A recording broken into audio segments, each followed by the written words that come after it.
Video laya video leak out atang khan piam thonan takamang anom ta zeu zewa ka soyom je chu zomi khami video tha om le to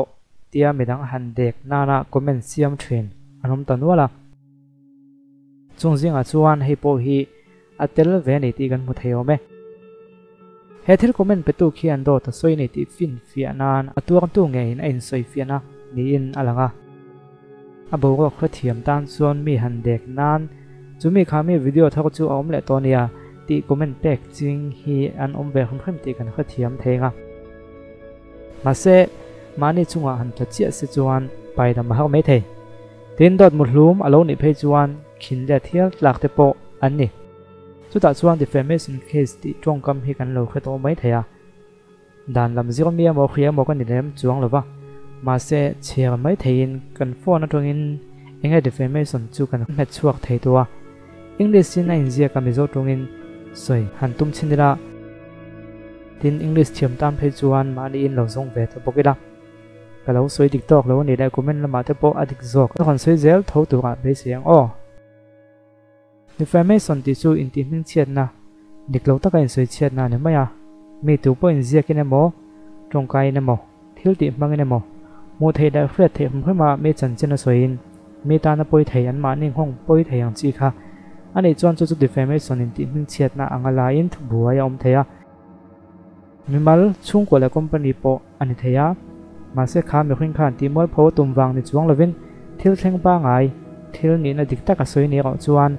adan adang mai thei emo tu nge po sei chuang lawa a thil ton chung chang angai dan mi tu ma ami malawa sei chuak chuang lovin aril ngo om vei zong a sei chuak ve mai ni chuan mani rilwa om sei chua theina dan mangin thil dik lo ati po ani chuang lo thei tho bok soi thui don chuan sei kwal thui thei deuh mai nia ma se khimi case bi ga khian en chiang tai la khimi bi ga khi chuan mi chan chin dik lo taka soi ani chuan ti hming chet na chu ani theya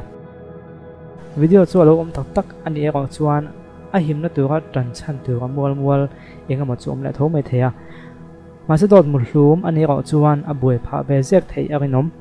engwang nge chiang lo noya he teng thil te kan soi tak kan ti chuan tunla ya he tiang deuh hi atam to khop maya atam chhozel don bok nin langa fiam tu tho dan kan thiam lo tel tela mi poi sei kha fiam tu tho khre lo facebook han tam tel tiala atur tu te dam hian thu buai la buain han data se kan thu nei tu te dam hian chak takin an bo zuyangem an chui chuak wat watangem ti te po hi langai tu tham tak chu ni chumini wang chon mi te poi kan huang taw deuh te po anima na minister le thil ti thei deuh te tlema milang sak deuh tu chunga thil thleng te hi chu an chui chuak rangin an man rang thei viau ani ti kan lo khe pho towa aminol pui te tok nai ro bo zui chak ania ngem ti chu khriat ngot thei ani talawa milang sak chu an lang sak ani maya milang sak velem lo chu lo bo zui chak viau poni se alang sak lo hani de maya lo bo si chak lo poni ta se rang sak chuang lo wa chan chu ami khing khalang sak tat lowa ang poni se kan khre du zok chu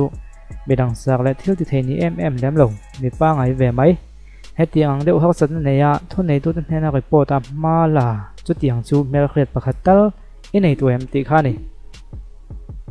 inei to ni chuan comment lama lo sui ta la eng tiang in ngan chin fel zui tak ti nen aram chuan lo ser ta la nakina nang le kein kan ton ve huna mala ke nom ziom donem tun ma point om zia om tak tak lo ti te alo om fo nge nia a om ziom lutuk an chui chuaka kan ching fel wat mai malak wat zel tur ni tin kan promo zo khang ti po tuna khri chuan khre thiam ha khop maya I comment kan lo ngai chang don ya sum nei la bin sam ne la mo zo lo